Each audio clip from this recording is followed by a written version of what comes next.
Parmi les critères concernant les relations avec les non-musulmans, c'est qu'il n'est pas permis aux musulmans de passer le salam à un non-musulman en premier, c'est-à-dire de lui dire Assalamu alaikum.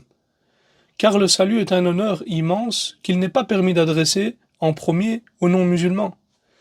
Mais si le non-musulman passe le salam en premier à un musulman, alors à ce moment-là, il est permis aux musulmans de lui répondre wa alaykoum. Quant au fait de commencer par d'autres formulations de salutation que Assalamu alaykoum, alors cela est permis.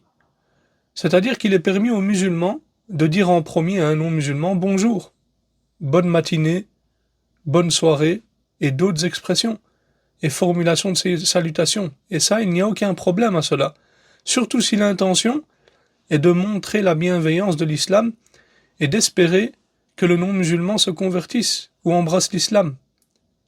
Il n'y a donc pas de mal si quelqu'un vit dans un pays où il y a des non-musulmans à commencer par dire bonjour, bonne matinée, bonne soirée ou d'autres expressions semblables en dehors du salut islamique.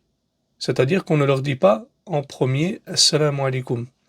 Et le comité permanent pour la recherche scientifique et la fatwa a dit il n'est pas permis de passer le salam aux mécréants en premier, en vertu du hadith rapporté par Abi Hurayrata radiyallahu anhu, où le prophète sallallahu alayhi wa sallam a dit ne saluez pas en premier les juifs et les chrétiens, rapporté par Muslim.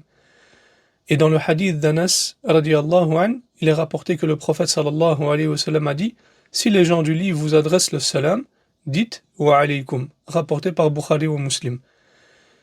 Il n'y a donc pas de mal à dire en premier aux mécréants comment vas-tu, comment s'est passée ta soirée, bonjour et d'autres expressions de ce genre si cela est nécessaire.